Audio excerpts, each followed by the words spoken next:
Probably not. Can everybody hear me? Probably not. Right, let's try that again. Welcome again to Black Crowes tournament review. So tonight you're joined by myself, Arron. You've got Toby and you've got Korben. So let's do a quick introduction. Toby is dressed like an elder. This is deliberate. He is doing it as a joke. He isn't going to try during the stream get you to take on a Bible. That's not going to happen. The only Bible Toby is interested in is the one that is given to us by the Holy Emperor of mankind himself. Toby is such a loyalist that, you know, all his Marines are green. It's Toby, guys. Give us a wave, Hey Toby. guys, nice to see you all. Thanks for having me on, Arron. As Arron has very kindly introduced me, I am a Dark Angels player. I very much love the Emperor, love Lionel Johnson. So hopefully we'll be talking a little bit more about why the Emperor is the best and why it was perfectly acceptable that Vulcan stamped on those Eldar children. And getting past a little bit past that, we're now going to get onto Korben. Korben he's also a loyalist fanboy. He's such a fanboy that he's decided he'd go for the Black Templars, probably one of the most religious of all of them. They're so religious that they're kind of like word bearers. What? No, we're joking. Tonight we've got Korben with us. So give us a wave, Korben. Hello.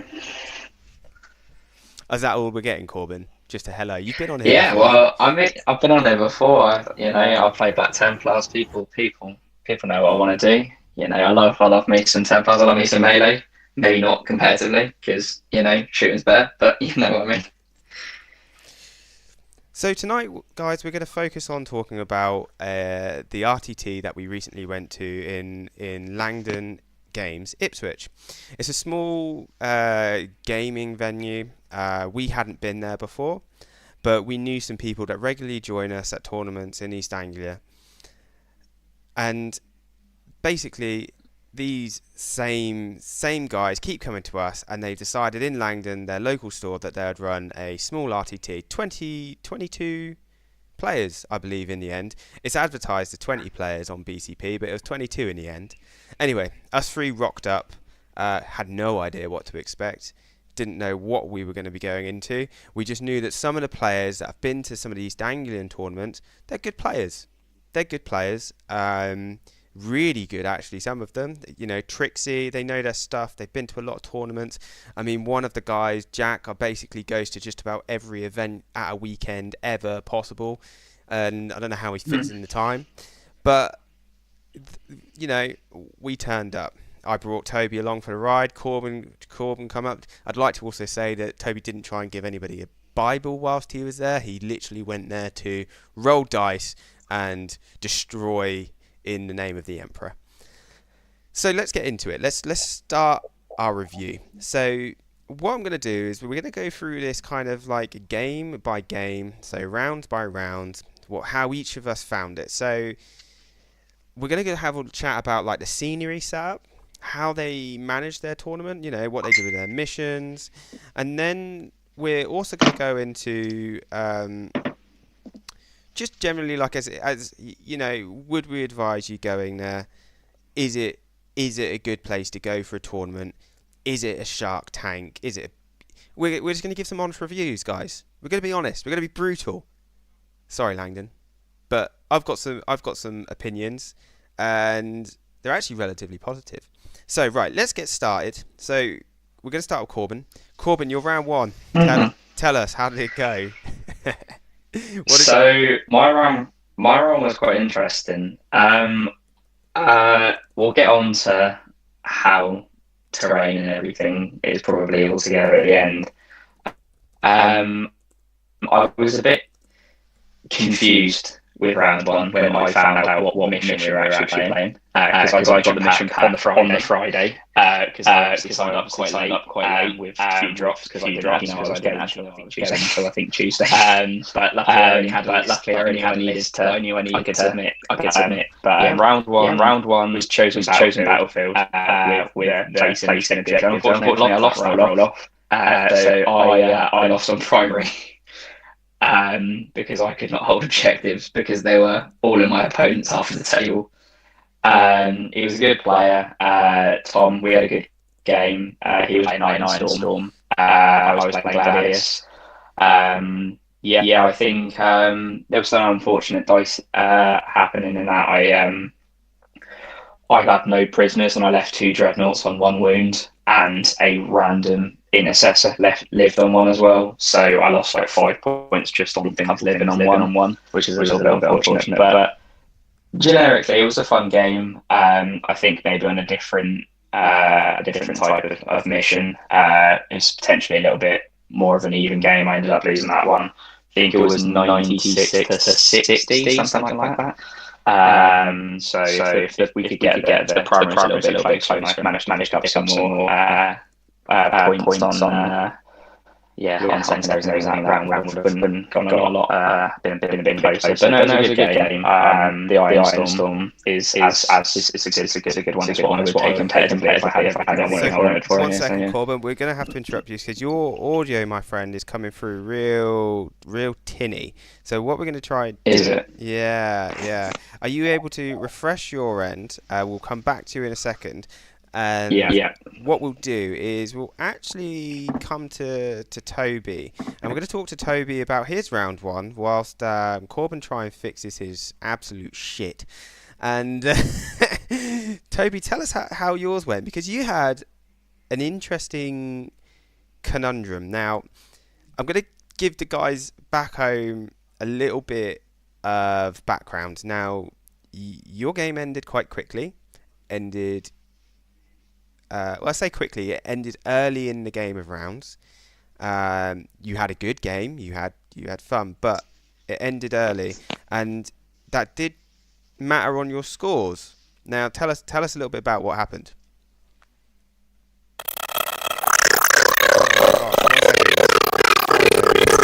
What's happened now?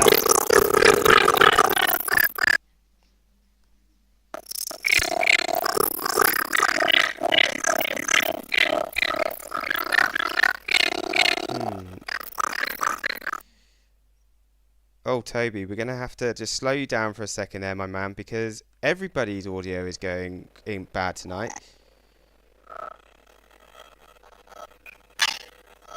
We're having some real issues with our audio, folks. So just give us a second whilst we try and fix this up. I don't know what's going on. I think it might be down to some internet playing some trickery on us, but we're going to try and fix it, and we'll be right back with you in a second.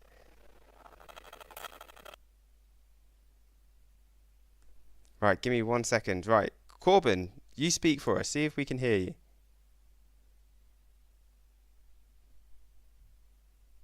Korben, are you with us?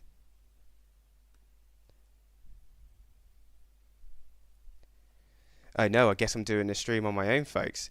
So this is how it always goes. Internet lets us down. Right. Let's do this. Can people hear me?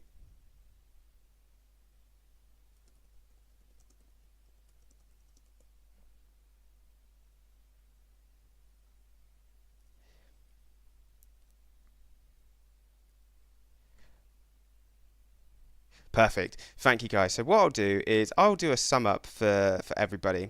And I'm just going to, whilst Korben and Toby try and sort themselves out, if they're able to come back or not, I will talk to you all. So right, let's round this off. So Toby went into his first game, and he came up to us at the end, and he goes, "Oh man, it ended at round 2. My opponent conceded," and we were like, "Conceded? Okay, so what was the score?" And the score ended up being 37 to whatever his opponent scored. And myself and Korben were like, "Wait, what? You only scored 37 points?" And Toby was like, "Oh yeah, he conceded." Now, in a tournament, that's really important, because scoring so low just meant that it would just probably tank his score for the rest of the tournament. Even if he got like a 100 and a 100 in his next two games, this was going to be a problem for him. And yes, it's a friendly tournament, and it absolutely was. The atmosphere was great. The players were amazing. However, for him as a player, he wants to see how well his army can score He wants to see what it can do. So I imagine he was a little bit disappointed by that. But, you know, he got the win. He was going against, let me see if I remember. I believe it was going into like the Imperial Guard, so Astra Militarum. Are you talking about me? Oh, he's back! He's back, and he's got a different headset, and this one works. Excellent. Right, Yeah. let me try and put you back in. Sorry about that.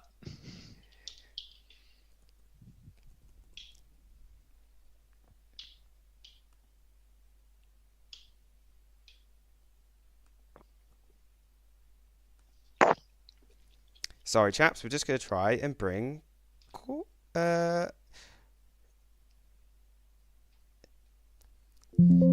Everybody, can you hear Toby? Hello, can you hear me? Can you hear me? Can you hear me? Let's see. Should be coming out of my Jabra Evolve 65. I'm waiting for him. I'm waiting for the reply. Yes, they can hear you. Yes, all good on the audio. So now we just need Korben to start talking. He's been very quiet. He's not coming through. But that doesn't matter. We've got it working. Perfect. Yay! So, as our chat is saying, Toby, like if you go into this and your player concedes, as Sam's put in, if someone concedes match play, you still play out the turns and score, no? And that's correct. You basically get an auto 100. So how do you feel about that, Toby? Like, since you've come away and you've been able to digest it and have a think about it, we know your opponent was a great sport. We know he was a good chap. We know you had a good game. But what do you think about that with the score side of things?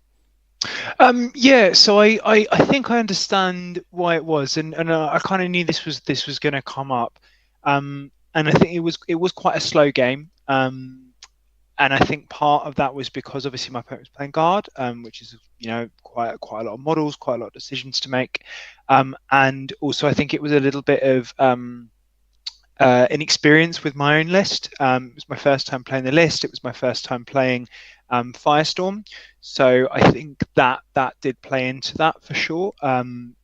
And I think what I'll also talk about a little bit later is a number of sort of mistakes I made.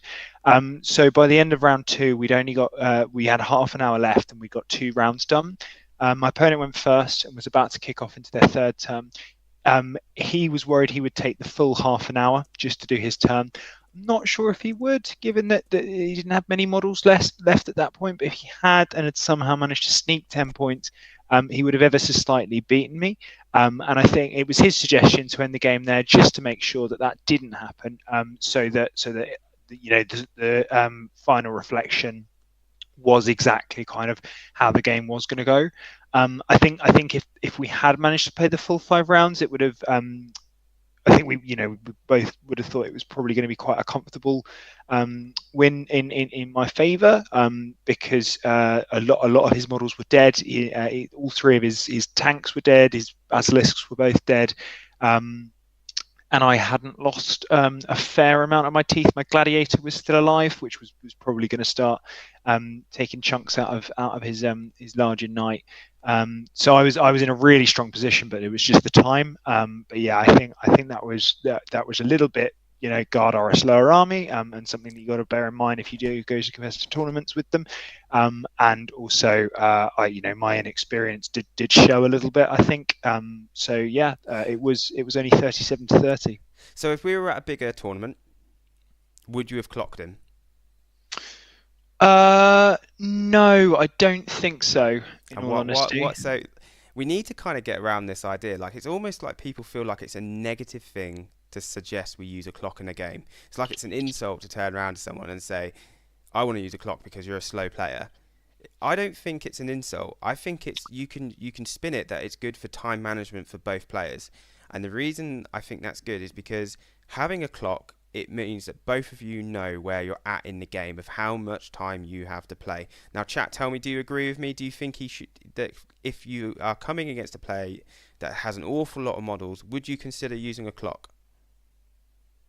I'd be interested to see the outcome of that, because I mean, it's not my I don't like playing on a clock, in all honesty. I've only done it once, and it felt like there was quite a bit of pressure. So it's not I'm not personally a fan of it myself, but I do think in terms of speed, realistically, I should have sped up a bit. I think as I say, inexperience with the list and with the new, because it's my first time playing with the new salamanders in general and with a new list as well. There was a few combinations that just made me slow down a wee bit and have to have a little bit more thinking time.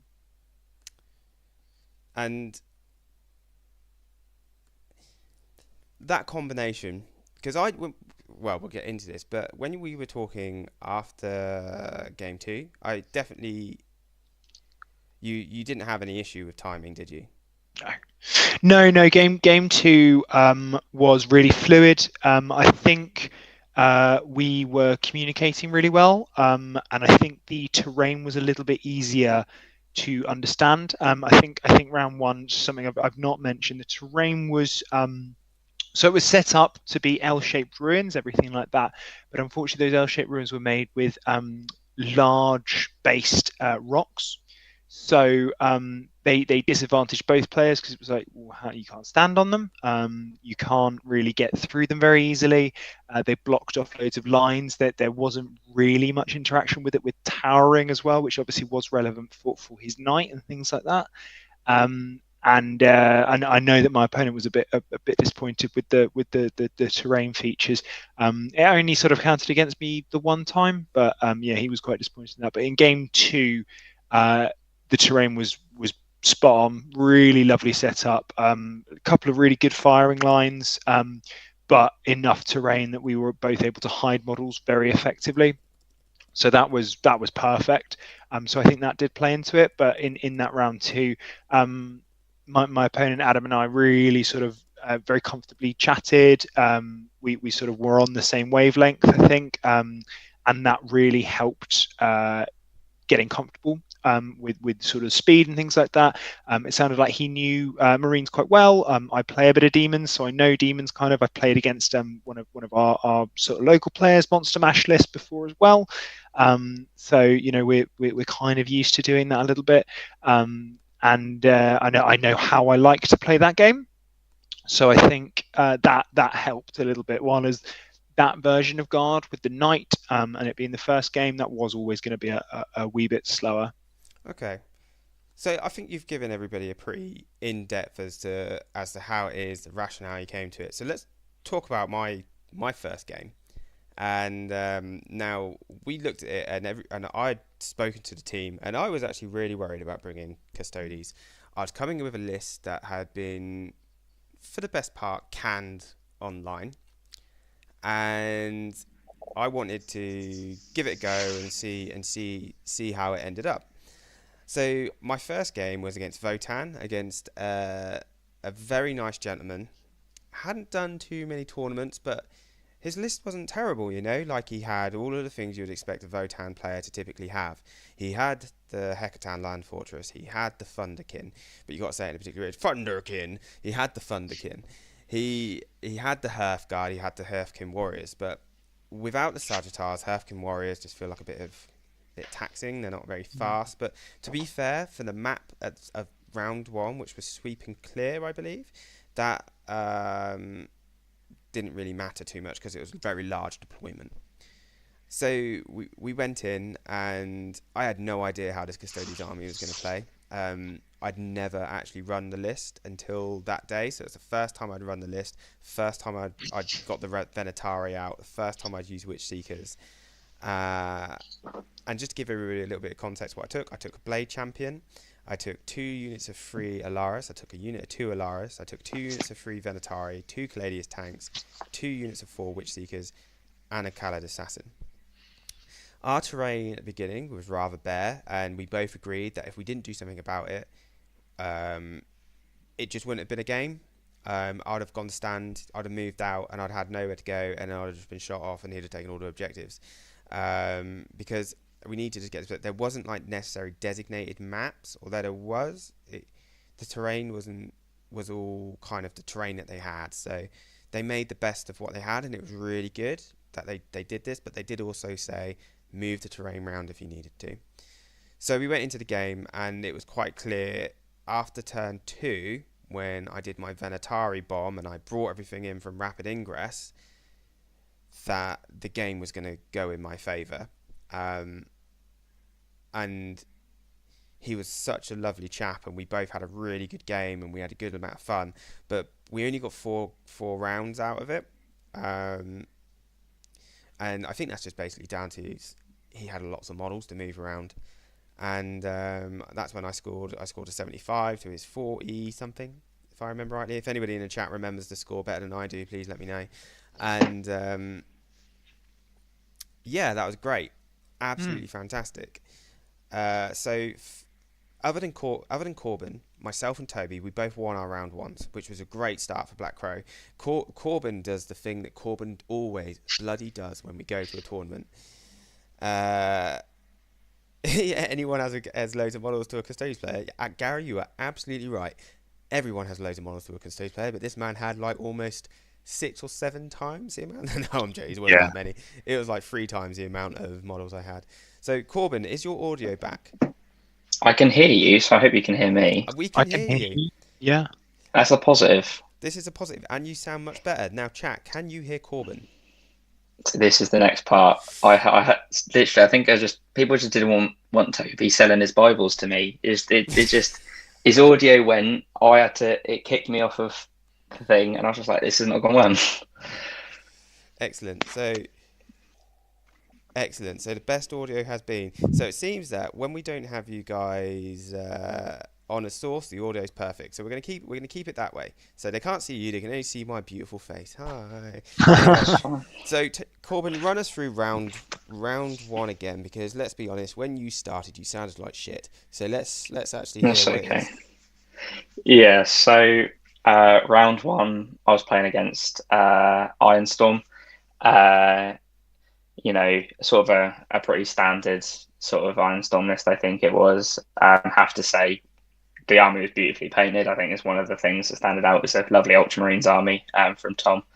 It was a great. He's a good guy, good opponent. I think I definitely think one of the things to take away from the first round myself, other than the interesting mission of it being you choose where the objectives go. With only 5, obviously, a person gets an advantage who wins the roll-off. Other than that, I think because I've been playing on a lot of preset terrain formats, I didn't really know how to deal with sorting out terrain with my opponent. And I think that's one thing to take away with, because we were actually playing on kill team terrain. So like our big L's were the kill team ruins and stuff like that. Obviously, you declare that there is infinitely tall and everything like that, but it was like very limited in the amount of space. I also had a huge hill in my home field, which wasn't ideal. But these are some of the things that obviously now knowing, looking back on it, you can obviously you speak to your opponent and you do that. It's just never something I've really had to think about before. So I guess that's a positive to take away from my first round. But yeah, no, I lost that one 96-60 with Ironstorms. One of the turning points was in turn 3, drawing no prisoners and leaving 2 of his dreadnoughts on 1 wound and just an intercessor on an objective on 1 wound. Unfortunately I got spiked on saves and I just couldn't get the rest of it done. I made a few nice plays. I rapid ingressed some Inceptors to block just normally deep struck some Inceptors to block him off, so he couldn't come out of an angle. But other than that, no, it was a decent game. It was a good time. Unfortunately, I think I definitely made a few mistakes, but I don't think the way the mission was, me going first and me not having the objectives didn't really play too well in my favour, unfortunately. But no, it was a good game overall. Well, look, you've walked away from it, even though you took an L. You come away with positives. You're saying it's a good game, and that's what we want to be hearing. I mean, we've got Josh in chat tonight. He basically, what he represents in the Black Crow, and he'll be very happy to hear that that's the message you're coming from. We also have a few of the guys who were at the tournament in the chat tonight, and they were all a pleasure to play, and some of them have now come and actually joined Black Crow Gaming. So thank you very much, guys. It's a pleasure to have you all join us. So now we're going to go into round two.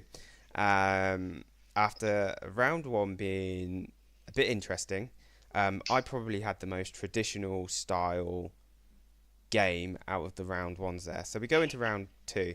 Now I'm going to start with me because I drew somebody who I have seen at tournaments for a long time, and he plays extremely tricky army, and he was a GSC player. Now, as a custodian player, coming against a horde army in your first game, and then another horde army in your second game, I'm kind of sitting there, and I looked at it, I was like, I have absolutely no idea what I'm doing against GSC. No idea. I kind of was like, I can't wait to play the guy that I'm playing because I've seen him a lot. But as soon as I saw it as GSE, I was like, okay, I think I'm going to get absolutely smashed here. And throughout the game, I kept having to ask my opponent, like, am I doing all right? Like, I don't know where I'm at here. All your stuff just keeps coming back. Like, I'm scoring points, but am I going to outscore him? Like, am I going to last the game? And it was, again, that rapid ingress. So I rapid ingress 3 units. And some people are like, well, how can you do that? So this is how it works. So the Wardens come down for 1 CP. And they sit there and they're there. Then the Venatari they can use rapid ingress for free. Now, it's not like the Shield Captain where you turn a stratagem into 0 CP. So you can only use that once. With rapid ingress, you can use that. If you've got that free strat on them, you can use it as many times as you want. And when I first saw that as like a possibility, I was like, no, it can't be. But we had a look around. I checked the rules lots. There wasn't anything in there to say I couldn't do it. There's nothing in the FAQ to say I couldn't do it. I listened to a couple other YouTubers who had kind of talked about it, and they were like, no, there's nothing saying we can't. And so I thought, you know what, I'm going to try it. So I rapid ingress the Wardens, rapid ingress to unit 3 Venatari, rapid ingress to another unit. And thank you, Sam.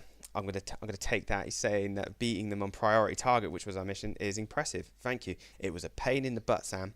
Anyway, bringing those 3 down changed the course of the game, and we're going to talk about my round 3 opponent, and I think he will help me confirm that. And it completely changed the game, because all of a sudden I had my backfield completely covered. So they took fix, they were taking behind enemy lines, and they were taking investigate signals, and all of a sudden that backfield was just unobtainable, because as soon as they would go there, they'd be dead, and then they'd have to blip them in. So it meant that I was reducing their scoring, which was doing me wonders, because I wasn't scoring as well as them maybe on primary. Like, I dropped primary a bit, but thankfully that mission does allow you to eke back some primary in later rounds. And in the very last turn, I said to him, I was like, what do I need to do to win? And he was just like, because I drew no prisoners and I drew engage. Now, I'd already got engage because I was everywhere still, but it was no prisoner. He was like, right, if you kill these 3 units, you win by a point. And I was like, Roger, got this. I'm gonna go for it. And by God, I did it. Just on the last shooting from my tank, wiped out a squad of GSE, which it was easily going to do, and took the win by a point after an amazing game with an amazing opponent. So that was my round 2. So Toby, tell us about your round 2. Yeah, so mine, as I've kind of alluded to already, was against Monster Mash in the hands of Adam. It was Bellacore, a Bloodthirster with the enhancement, Shalaxi, and Kairos Fateweaver with a couple of blobs of Nurglings, a Plague Bearers unit, some Flesh Hounds, and some Blue Horrors, I think. Oh, and the Changeling. And I think that's everything.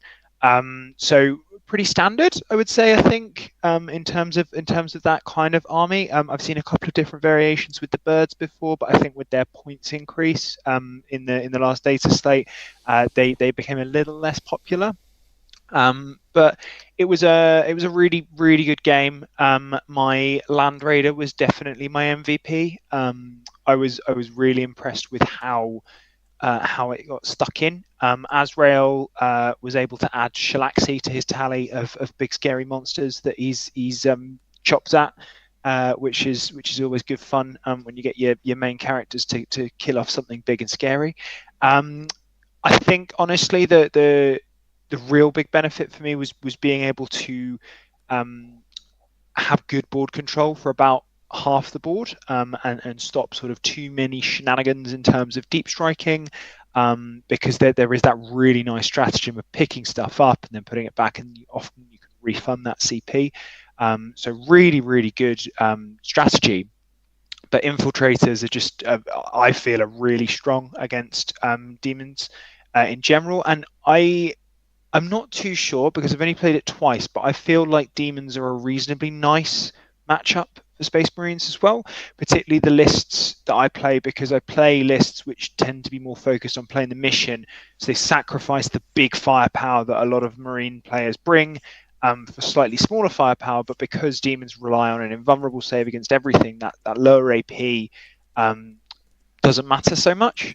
So I think things like Outriders suddenly actually do all right. And yeah, as I say, that the Land Raider was spot on. I absolutely loved the Land Raider all game. On turn 2, I was able to take down Be'lakor and a Bloodthirster in exchange for my aggressor blob. So I think that I was very happy with that trade.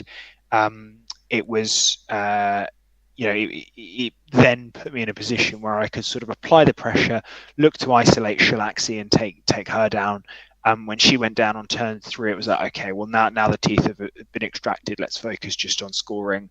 And at that point, it kind of started to go a little bit more in my favour. It was such a fun game. Really enjoyed it. I've already said in our group chat how much I enjoyed playing against my opponent Adam. And we finished. I didn't score crazy high, although unless I've scored myself wrong, I don't think I did.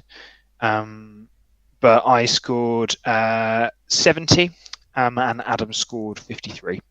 So it was a reasonably close game up until towards. Oh no, wait! I forgot to add priority targets on my app. I'm a silly boy. So actually, it was 100 to 53, I think. But it was a really good game. And really hoping I get to play Adam again, because that Monster Mash list was a real good laugh to play against as well. And a lovely bloke. So yeah, thoroughly recommend. So Adam's in the chat. I don't know if you've seen Toby, and he just said that he thinks that the Overwatch was very hard to deal with, even on the big demons where it wounds on 5s. It was still chipping through a lot, and he thinks he needs to try and make it harder to kill the BT and Be'lakor on turn, because on turn 2 I didn't expect them both to die. Yeah, I was surprised at that. I think so. Be'lakor was my 8th target, and I was able to sort of get into him reasonably efficiently. And I think what swung it was in Overwatch, the Bloodthirster lost 5 wounds to my aggressors because they auto hit, but they're wounding on 6s, but they've got twin linked, so they were able to chip off 5 wounds. And I think it was a low roll on Adam's part in terms of his saves. But taking those few extra wounds off really helped me, because then I brought in my core of my Inceptors jumping in, and my other anti-tank all sort of came in at once, and was able to really flood that center of the board. And alongside, just I rolled reasonably hot with my Land Raiders Flamers, and I think if that Land Raiders Flamers gets a good number of wounds in, just at minus, with 2 of them with 2d6 plus 6 for both of them together, when they're 2 damage and -2 with Torrent is really quite brutal. I love that tank. It's worth all 260 points. I have now actually, and I'll talk about this a little bit later, but I've actually switched my list a little bit more reliant on gladiators. My gladiator did sort of fire like a wet fart in that particular game, but usually they do fire really, really well. But yeah, no, it was. I think I agree with Adam.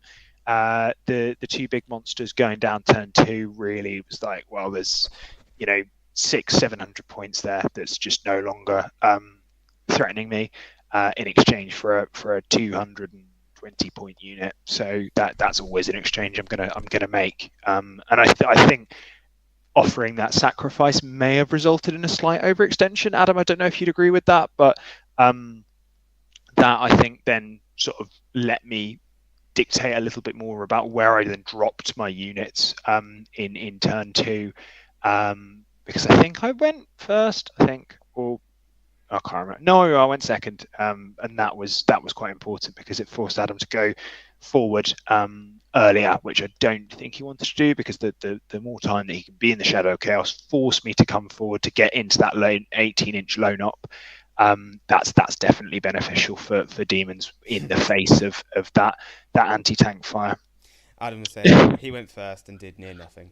Yeah, I think that was. We all have turns like that, Adam. We all have turns like that. Yeah, well, I mean it's a difficult one, isn't it? Because like what could the demons actually do with the complete lack of firepower? They can only sort of start positioning themselves, and usually turn 1 is a bit of a damp squib in general against demons, because the 18-inch lone op means you can't really do anything. In my turn 1, I killed the pink horrors unit, and that was it. I moved forward, killed the pink horrors, and that was that. It was the turn 2 where I'd only lost the aggressor blob, and then I was able to just really bring in all my reserves and just put a lot of pressure on, and that was where sort of the screw got turned. One shot and 10 pings in one go was rough, but expected. Anyway, we're gonna move on because we need to hear from Korben, right? Korben, tell us about your round 2, mate, because this is where Korben starts to be Korben. Go on, Korben. Yes.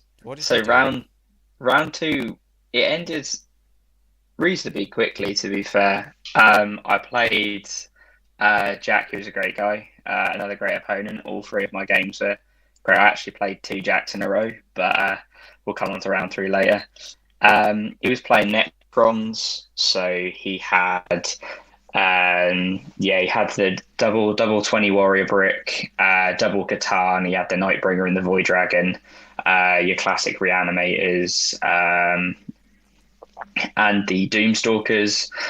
I don't think I really spoke too much about what I actually took, but I took Gladius. I had the point out things, double infiltrators, bolter aggressors with fire discipline, triple redemptor, a lancer, Calidus assassin, sort of a general suspects for the list. And it turns out aggressors kill warrior bricks real fucking hard.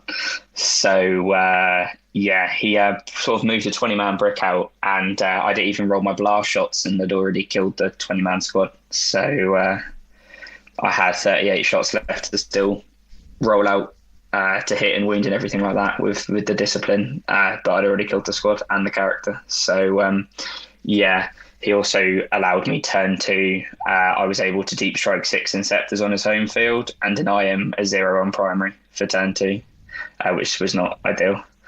So I managed to do that. I then scored that, and the game was pretty much over by my turn 3. I went first. I think by turn 3, I think he had 120 warrior squad left, a character, and then 2 Doomstalkers, and I had like my whole army. I think the only thing I'd lost is some assault intercessors with jump packs and a couple of aggressors.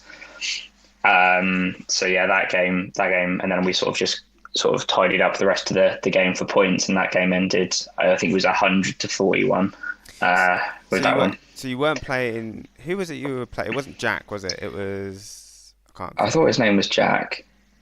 I could be wrong. I thought Jack was round 3, and he was taking. I did play Jack. I think I played 2 Jacks. So I'll double check. Double jacked. I did. So did you jack them up?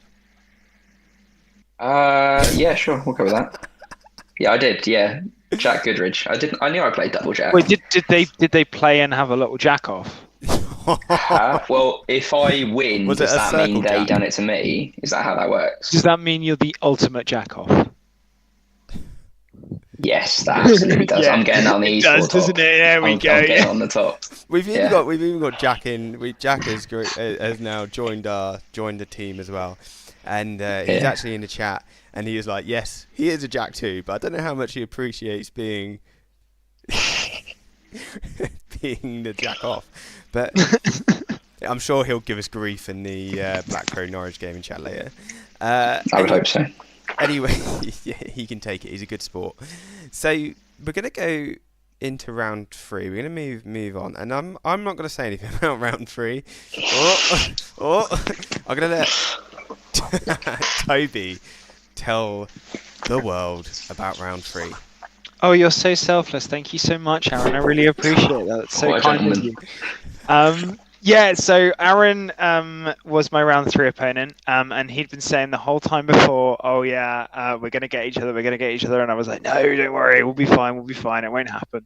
And then obviously we do pull each other, which was a massive pain in the bum, because obviously we were both hoping to go 3-0, but then obviously that means that one of us has to lose. And I think we were playing. Oh God, what were we playing? I'll check my app. It was Scorched Earth. Yeah, Dawn we're of playing Scorched Earth, Dawn of War. Scorched Earth, Dawn of War deployment. And in all honesty, Dawn of War deployment is not a deployment I'm overly comfortable with. I think I need to learn a little bit better around that, because it's not one where your infiltrators get as much influence. And I think against someone that is looking to do that triple deep strike in my turn, I've forgotten what the name of the stratagem is, but when someone's looking to do that and you can't control their deep strike as much, that's always not going to work. But truth be told, the big issue I think for me in that game was actually my inability to remember some of my own rules, because I've kicked myself a bit since this game, because there was one flank where I tried the same tactic that I'd used against Adam, where I threw up my Land Raider and threw up my aggressive space. It's a bit of a sacrificial lamb, try and tie up some resources round on that flank. They were able to reduce tank to 1 wound. They were able to kill off a Terminator unit, and they were able to force the Wardens to pop their 4 up. So that was a positive win. Obviously, it is, it was 295-ish points that I lost in that aggressive blob, but my Land Raider was around for a bit longer, which was good. But the real problem I had was threefold. On the other flank, I charged the assassin with my assault intercessor jump packs, forgetting it had a fight first, and a very, very good combat weapon. So a little boo-boo there on my part. I should have made sure that I checked that. And then I also forgot that my assault intercessors, first time playing with them, and actually, to be honest, I think I forgot this most games, they do mortal wounds on the charge. So unfortunately, I ended up leaving the assassin on 2 wounds on an objective, and then opened up the Terminators behind to be able to get onto that objective by charging. So that really put me at a disadvantage. And the second mistake I made, and this, I haven't told you about this yet, Arron, but the second huge mistake I made was when I put my Inceptors down, I was going, okay, what's the difference between overcharging and not overcharging these plasma guns? It's wounding on 4s if I don't overcharge, and but the damage doesn't matter because they've got 4 wounds, 3 and 2 really doesn't matter. What I had forgotten was that within 12 inches, all of my guns get an extra pip of strength. So I could have not overcharged and been wounding on 3 still, doing 2 damage, killing at the same efficiency. I then rolled 3 1s on my overcharge. So I lost essentially 110 points for absolutely nothing. If I had been able to keep those guys around, and then when the Terminators then really underperformed against me, Arron had a turn 2 that was so poor in terms of damage output against me, really bad luck with the dice rolling. It gave me a bit more of a foot in the door, which I really didn't deserve at that point, because it did end up being a close game right until the end. But in all honesty, that game was lost and won. I think from a lot of errors coming out of me, so in terms of learning, which is what I was hoping from Langdon, fantastic, really good to learn from that and to try and improve from it. And I sort of found quite a few inefficiencies with my list and with myself, which I think is really important, especially when you're trying to improve. But yeah, so I ended up losing that one by 10 points, which was 85-75. So a reasonably tight game. But I think, you know, it showed me a lot where I was going wrong, and which units maybe weren't quite performing well enough. But yeah, that list is really nice in terms of putting the pressure against you. The custodes list really does put on that pressure so well, and forces a response by having essentially three, well, it was 4 stratagems in my turn 2 total, because it was 1 paid for rapid ingress, 2 free rapid ingresses, and then 1 free heroic intervention.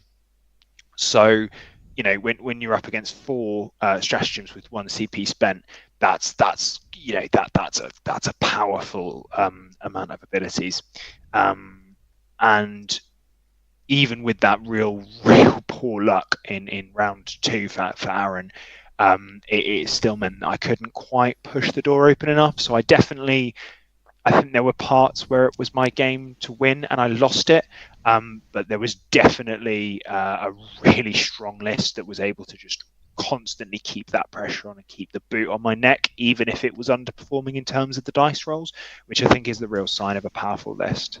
So I think you've summed that up really well. Now I'm going to give everybody the different perspective. So what I was thinking during that game, so this list, I designed it because I wanted it to bait people into overextending. And for people at home who don't know what I mean by that, what I mean by overextending, and this is a common term that is used in tournaments, it's where you encourage your opponent to bring out more of their resources than maybe they need to. And me and Toby talked about this in the car, and he did say that he did come out a bit too hastily with some of his resources. I don't know if you disagreed with that now, but definitely when we talked about it, that was his standpoint.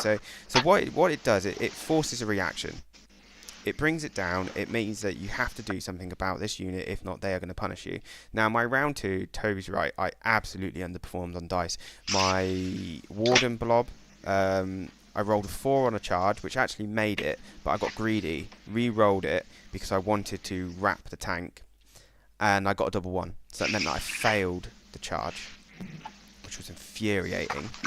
The 2 Terminators that I charged in to are they Intercessors, Toby? Inceptors. They stood there for like 4 turns, didn't kill one of them in combat. Yeah, and then died. So that was really frustrating. But that just shows like the difference between, because they were my only 2 with axes, because I just don't physically have 2 more with spears, and that just shows the difference, like the effectiveness of -1 AP against -2 AP, hitting on 3s and hitting on 2s, and it was ever so evident. So Toby played a very good game, but there were certain areas he got punished. So if I'd have rolled more of an average turn 2, I think the game would have probably been over a bit earlier, because it would have been very punishing. Because, for example, the Wardens would have got in, probably have killed the Land Raider out flat, and then been able to move on to the objective and stopped it being burnt on the right flank, which Toby did do. So that might have changed there. I had again on the left side, being able to deal with those Inceptors on the left, which I should have been able to have done by all rights with the Terminators, would have probably have stopped you scoring a few extra points. I don't know, I can't remember how impactful they were, but I think they did score you points, because didn't you draw investigate signals or something along those lines late in the game? So the Land Raider was able to go and score investigate signals, but the Inceptor surviving let me take you off an objective right at the end, because they finally killed the assassin. But realistically, if I hadn't made those errors, I think that flank would have been quite different. Because the assassin wouldn't have been there, the Terminators would have been a bit stuck in no man's land. Because it's unlikely they would have got that long bomb charge. This is the tricksy bit that you're forgetting. So if I would have known at that point, say those Terminators were still there, I still had the ability to pick them up and redeploy them. Yeah, I mean, I think that would have been fine, because either way, I just didn't want any. Well, we know it would have been fine because they did the square root of Jack Hall in that game anyway. Well, exactly. So that was the thing. It was what I wanted to do was I wanted to try. The reason that I threw so much round onto that other flank was to try and force the resources over onto that side of the board, and then kill the somewhat faster moving things. I couldn't do too much about the flyboys. They're just they're there, but I'm more confident if I put a lot of fire into them, they'll die. So that's why I wanted the Wardens going that way, towards the Land Raider and the aggressors, because then if I'd won the other flank, I had my lieutenant with Lonot burning that objective. He burnt that one. It was going off at the end of turn 2, so that wasn't going to get stopped, and then I would have controlled the centre enough to deny some primary and controlled the other flank. But yeah, just that assassin surviving as long as it did, and me making that error with my Inceptors was just really poor. And it means that even if I had gone on to win that game, I wouldn't have deserved to win that game. So the Venatari, they were kind of like my MVP throughout the entire tournament, actually. So the Venatari, one thing they do, they come down, they can move 10 inches, then they charge, and they've got the Lance ability. Now, Lance means they get +1 to wound. So it meant that I was charging into troop units and wounding you on 2s, hitting on 2s, wounding on 2s, with sustained hits 1. That hurt, right, Toby? Like when that landed into a unit that just basically flat killed a unit. Not so great into tanks, but tanks are always going to live a little bit longer. But when it would come into Marines, -2 damage, that hurts. Yes, yeah, they were liquidating infantry squads, and they were doing it very, very confidently. I think what was really rough was when I had to commit Azrael and his Stern Guard to kill off one of the unit of Venatari, and then the other one was able, with only 2 guys left, was able to pick up all of them and leave Azrael on 2 wounds. 5 attacks each is brutal for that amount. So yeah, they are, I think, probably my favourite unit in your army. Maybe next to the tank as well. I do really like the tank. I mean, the Calidus tanks, I don't need to explain those really. They're just efficiency they're just efficient. I can't leave home without them. They do exactly what they need to do. They kill enemy vehicles, and they kill them better than a lot of other vehicles in the game. I think there's a mistake you've missed that you haven't mentioned, and it's probably the one that irked you the most, because you're like, I remember we talked about this. You shot a unit of 3 Terminators. Yeah. This was a real frustration, because I got the angle on the Terminators on turn 1. I was like, okay, well we'll eliminate a couple of Terminators. We'll make it a little bit easier for the centre. So I killed 2 of 3 with my Ballistus, and the Ballistus, it cost the Ballistus, but that's a trade I would have made. But unfortunately, that resurrection stratagem, and then a combination of that and drawing 2 cards which were around getting towards the centre, that cost, I think, 10 points, and obviously it was a 10-point game. So that was a real. To be honest, the resurrection was a real feels bad, and I think we both said it in the moment that was a bit a pain in the bum, but equally you played it perfectly. So there's It almost played in my hand that you did that, because I'd made a Yeah. mistake with my Witch Seekers. Because Yeah. it was the first time I was going to scout these Witch Seekers in the entire tournament. Hadn't done a scout move on them at all. And then you reminded me, oh, it happens before the game starts, and I was like, crap, he's right. And I read it again, and I was like, oh, that's an error, because I would have happily just sacrificed 4 Witch Seekers to go and Totally, yeah. take the centre and score me 10 points. But because you killed that Terminator, it meant that I could res a Terminator back and just walk onto the middle and just take it, which was fantastic. Thank you, Toby. But we're gonna move on. So basically, I went 3-0 at this tournament. I had 3 extremely challenging games, but the list worked. Toby had a respectable 2-1, doing very well. Now we're gonna go back to Mr. Submarine. Fuck's sake, Korben. Why do you do this to us? Tell us what happened in your round 3. Yeah, I mean, round 3, I played Jack, if he's still in the chat. It was a great game. He played his demons. Played against a bit of a monster mash myself. Yeah, no, it was a good game. He had the sort of standard. He had a Bellicor, Shalaxi, Scarbrand, which I think was different for Toby's, because I think he played against a Bloodthirster. And then the standardized, Nurglings, Screamers, and then a unit of 6 Blood Crushers, which were annoying. Yeah, so I think in this one, I think one thing that helped me a lot, and I think Toby attested to it, it is round 2, the Infiltrators. I just screamed out his deep strokes.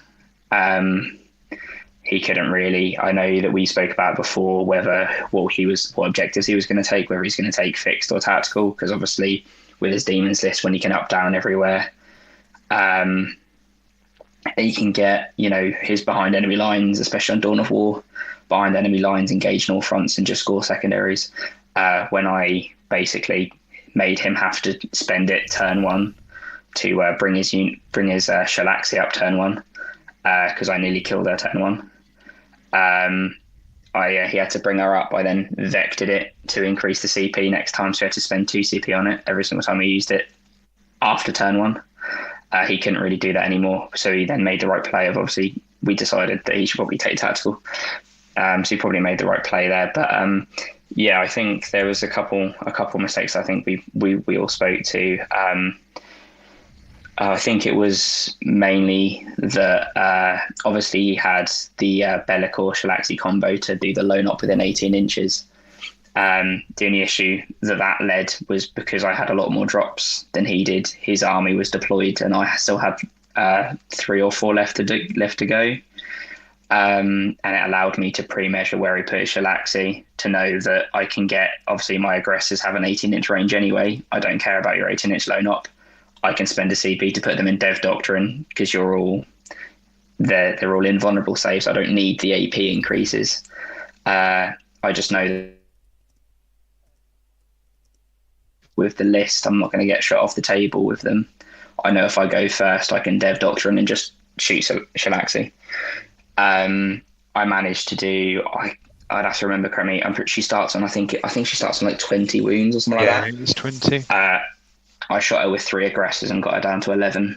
So, I oathed her. I managed to get a line with the scouts, to scout move with the incursors, who I positioned as well, to know that my scout and their normal move with assault would also get them within a single guy within 18 inches.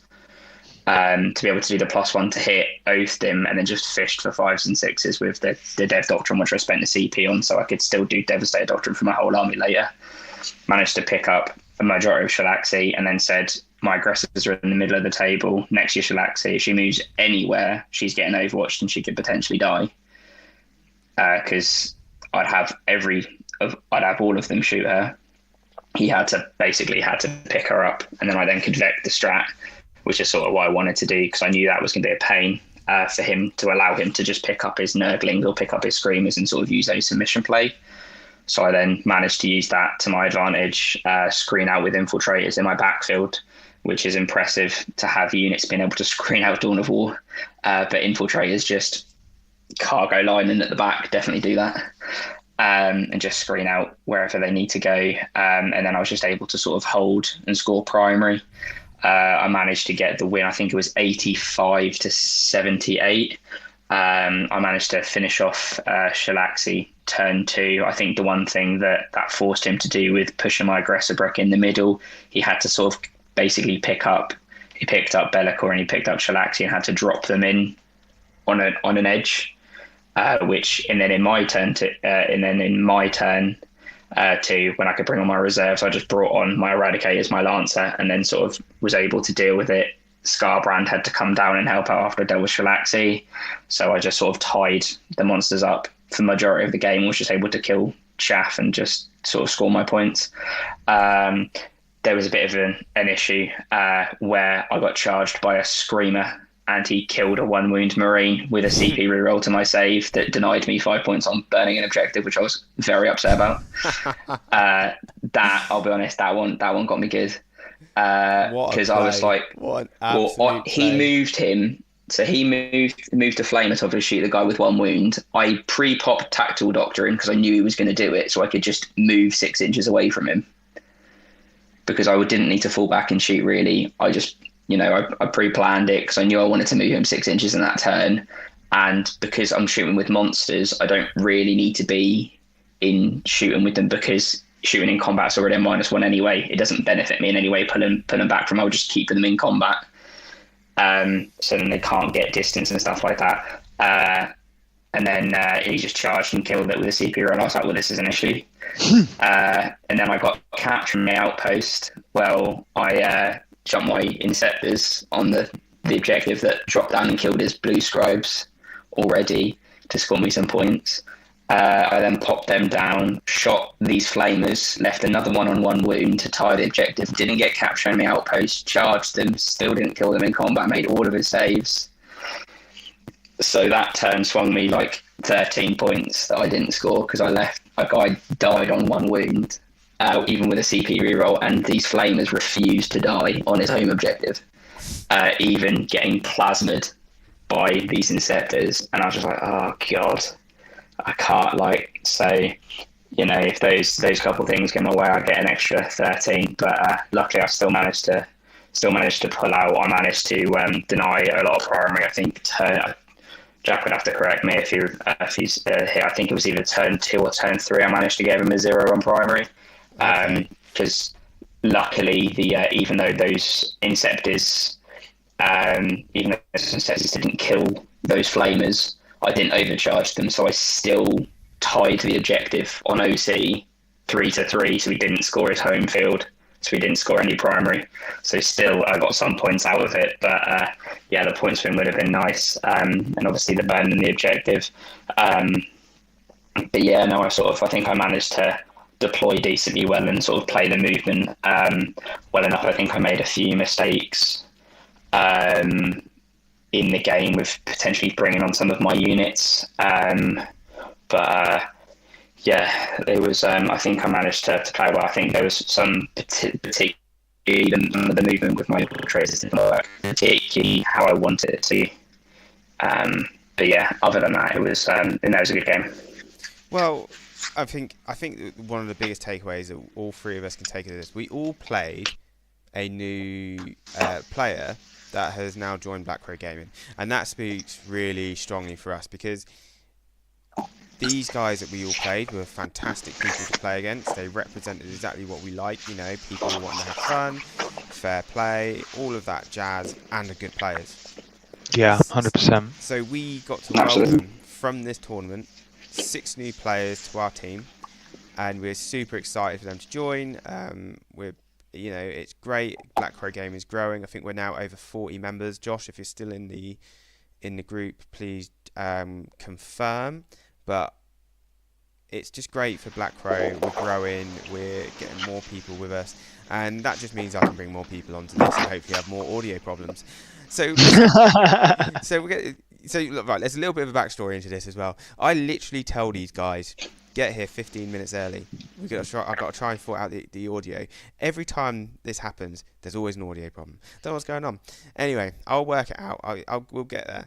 So the next thing I want to talk about, and we're running out of time, so we're going to make this a little bit snappier. So my big takeaway from this tournament is it was their first tournament, Langden Games' first tournament, but I feel like they learned a lot. The host was great. The store is in a great position. So if you want to go to Ipswich to play a game, you probably play this tournament. You probably think, oh, what's in Ipswich? Well, actually, here's some of the benefits of going to Ipswich. It wasn't that difficult to get in once you know it. But there is a car park behind the store that costs a £5 to park there all day. Yeah. Which, you know, when you're going to play a tournament, you've already paid your entry fee into a tournament. Parking is always a thing. It's always an issue. This parking place was 2 minutes round the corner from where the store is. So amazing location. Out of the store, just down the road, there's Sainsbury's, there's takeaways, there's whatever you need. So a lovely little Turkish cafe, which we had breakfast in, which was lovely. Yeah, it was good. So for us three, as travelling players, the location was great. Absolutely great. Go into the store, welcomed. You can definitely tell this is a community store. You know, the guys that are there organising it don't work for the store, but they're deep in the community of what the store has brought, which is also great. Can in some ways be a negative, but I think mostly for this it's a positive. Turkish coffee is life. Thank you, Mr. Bone. We'll take that. And I really like the store. I liked the way that the host Matt, he's the owner, I believe. The way he spoke to everybody, he welcomed everyone. He was good with the crowd. And this is their first tournament. He then sent out an email asking everybody for honest feedback. I'm yet to do that, but I am going to send him some feedback. I think our top tips to him would be get standardized terrain, but I know that's a slow burner and that takes time. So get standardized terrain. Write your own tournament pack so that you can FAQ any nuances about your tournament that doesn't come up in the GW tournament pack, because the scenery was inconsistent, and we know this. This is what happens when you go to a tournament that's only just starting to try and get a scene. But they managed it well. They said that the buildings were infinitely high, so the ruins were all infinitely tall, and the bottom floor was obscured. So that was fine. It meant if you hid behind a ruin, no matter its width, you knew that you were relatively safe. And I think that benefited all three of us, right? Yeah, for sure. Yeah, it made the tournament quite playable, even with like the different type of terrain. So that wasn't a problem. BCP was a bit weird because on the day it paired too many people down and too many people up. It doesn't normally do that, so I don't know what happened there, but there were too many players paired down. It was a 22-man event, and there were several players who had paired down into a loser who were winners. That shouldn't have necessarily happened, and I don't know why that happened. But I don't really think that affected the tournament so much, because Jack, he paired up into a winner and he actually won his game as one of the losers. So I don't think it necessarily made that much of a difference. What do you guys think? Did you think it made any difference, really? I wouldn't have said so. I mean, obviously, it was potentially lucky that it was a player of Jack's quality that was paired up, because obviously, Jack's is more than often at the top tables, rather than taking a loss in round one. So I think that certainly might have flattered it a little bit. It was very strange that there was exactly two pair ups. Yeah, that was weird. I mean, as a TO, I probably wouldn't have put that out to discussion. I'd have just swapped it so that the two winners were playing and the two losers were playing. But it's not our tournament. That's up to them. And they asked the players involved, and they were all happy. So that's fine. But if it was at like an EAGT event, I wouldn't have even had that as a discussion. I would have just swapped it and told them this is how it is. Simply because if losers are losing and winners are winning, the winners should be playing the winners and the losers should be playing the losers, and then it keeps it in more balance, arguably. But in Jack just loves to go against the grain, and he thought, nah, stuff that. so we talked about like where like how the terrain had been, and that was fine, and that can really affect the tournament, as we've seen at other tournaments. I mean, our player Ray, he went up to Hellstorm, and they had like 5 different types of terrain, and I imagine that could really mix up the type of games you would play. Our next one is at Peterborough Slam. We're all going to, and again, he uses a completely different type of standardized terrain to everywhere else. There's like hexagonal pieces. There's massive L's. Love his terrain. It was featured at EA Slam, and he does get a lot of positives for it. So we're going to go to that. That's our next big tournament. After that, we're all off to Leicester, and that's going to be UKTC terrain. And this is what we're getting at. Like, you can literally go to many different tournaments, and you'll play on like different terrain. I went down to Crossroads, and I played on Glasshammer terrain, which was fine. That was okay. But then you could go to 40k in Colchester and play on another completely different set of terrain. So I think in the east especially, I mean, you could probably pick out local stores to us, and they all have different terrain, and that's actually quite healthy because it means we're getting to challenge ourselves on different terrain. What do you guys think?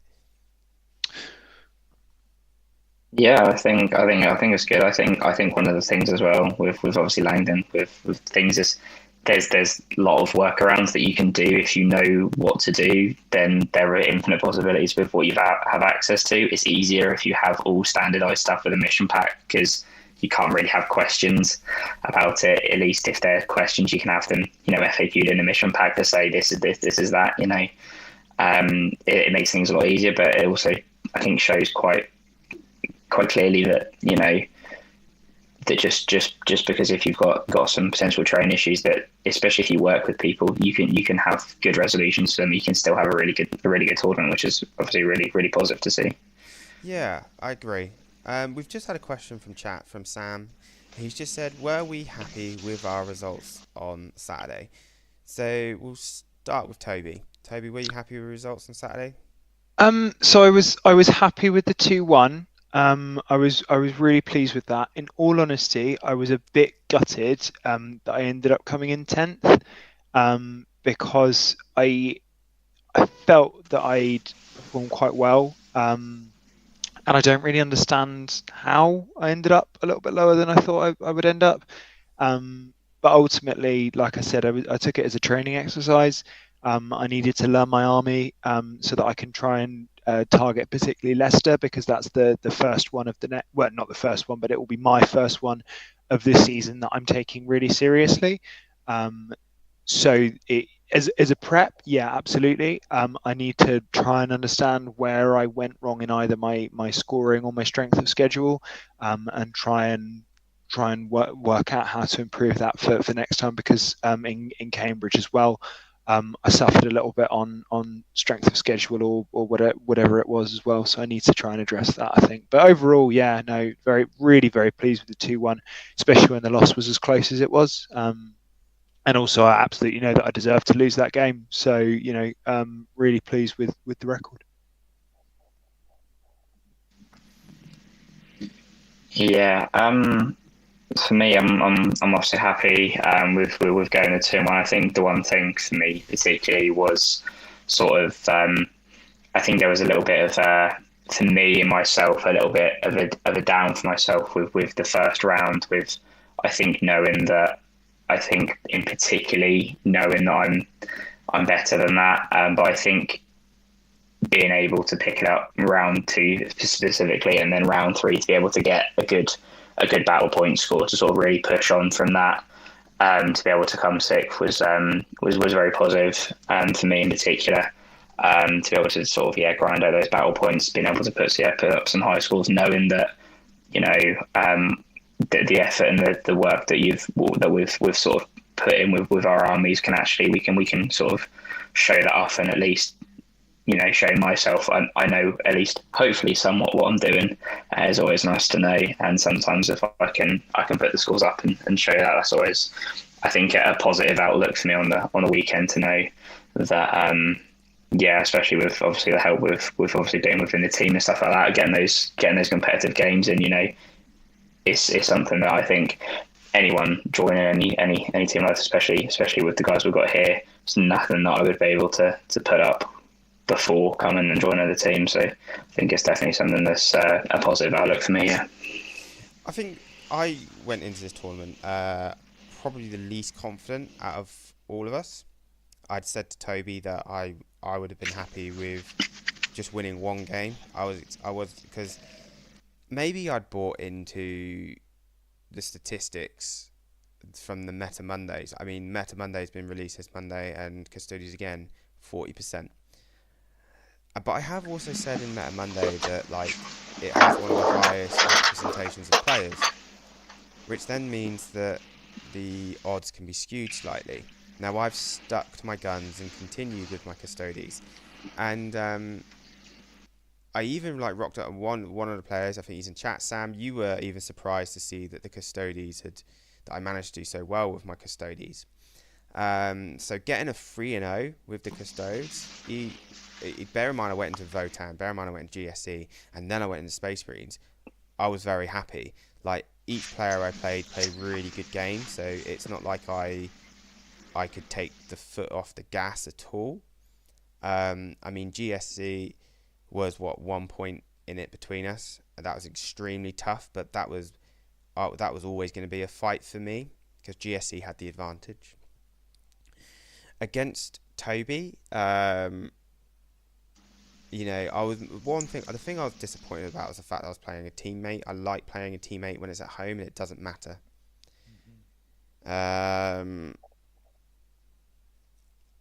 When you come into a tournament and you place, and then it's also for who's going to go 3-0 and potentially podium.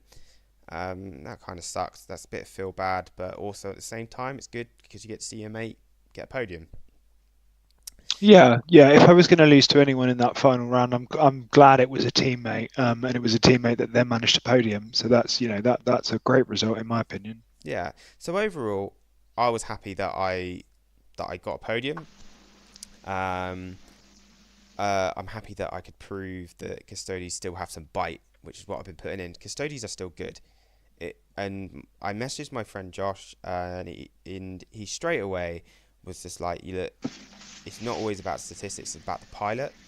And I run Custodes all the time, so I know what I'm doing with my Custodes. And I think that's really important. And it's a really important message out there to people who are looking to play Warhammer. You just need to play the game, take your time with it, stick to a faction, learn that faction inside and out. Try not to faction jump, because the people out there that do faction jump, I think, spend an awful lot of time playing Tabletop Simulator, where it's probably easier for them to learn an army because they're playing Tabletop Simulator, but it's also, you know, they might have the resources to faction jump. And like Jack said earlier, he struggled in his tournament because he's having to relearn an army again. But I wonder if he'd have taken his Necrons, if he'd have performed better, which he had been playing most of the season. Toby and Korben, the reason you guys have been performing so well was because you've been playing Space Marines pretty much constantly, right? At a competitive level. Yeah, I don't think we've ever dropped Inceptors from our armies, as an example, like infiltrators and Inceptors. Yeah, every list we've played in 10th edition. I just Inceptor. Yeah, I've always, for myself, infiltrators, Inceptors, outriders for my mission.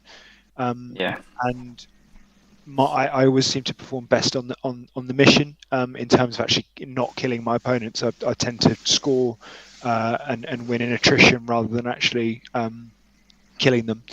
And I think that is because I'm so comfortable with those units now that I can sort of wring a little bit more out of them. Yeah. So when it's the confidence, for sure. When we were at EA Slam, one of your opponents didn't expect your list to perform as well as it did, Toby, and you went into some really hard opponents, and it did well. So arguably, we rocked up to a local meta, which we've talked about in previous shows about a local meta. We rocked up. We didn't know what to expect. We knew the guys there who were attending were good players, so we knew there'd be a pretty good standard. We knew that there'd be some tournament veterans there. Respectively, I podiumed with a 3rd place. Korben got 6th. Toby got 10th. We all played very well. As Sam has pointed out, there was 10 points between first place and third place. So look at that as you will. Could barely split us, really. Sam came second, and I can't remember the name of the gentleman that came first, but he was a lovely chap as well. I think it was Joe. Joe. He was a Votan. So it was Votan first, World Eater second, Custodes third, GSC, the opponent I beat, came fourth.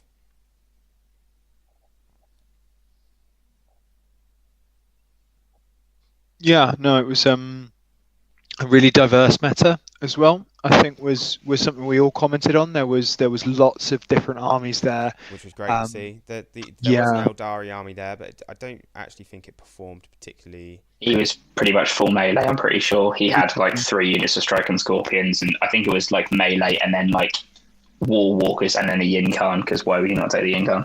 Yeah, I think it was pretty much the... To be fair, that's pretty cool. Rule of Cool won there. It was a 1-2 in the end, but he did go against World Eaters, I think, in the first round, and that feels like I think Sam, yeah. So I think overall, Sam played at game 1. I think overall the tournament, although it's relatively new, it's got some improvements it can make, but I think it's going to get there. We're going to all attend the next event it does, which is hopefully going to be a 2-dayer. We'll all be there. Hopefully they'll be able to make some changes, but this is our tournament report. We turned up, we did pretty well, we did what Black Crow Gaming does, we enjoyed ourselves, we made some friends, we've brought them along for the ride, and now we're benefiting from an even bigger community in Black Crow Gaming, and we're just so glad, we're very lucky to have them.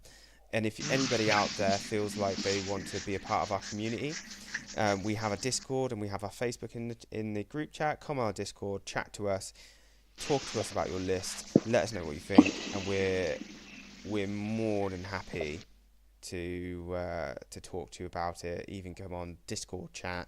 We want to get to know people. From myself, Toby and Korben, I think we're going to wrap it up now, chaps, but we just want to say a big thank you for everyone who's tuned in tonight, all of you. Thank you, guys. If you can like and subscribe, that'd be amazing. It shows support to us, but I just want to say huge thank you again. Take care, everybody, and we'll see you all soon next week for probably going to be our Meta Monday. Take it easy, guys. Bye. See you later. Bye.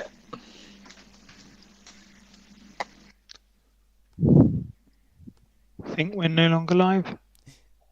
We're still live. I'm just deliberately doing it to mess you all up. Bye.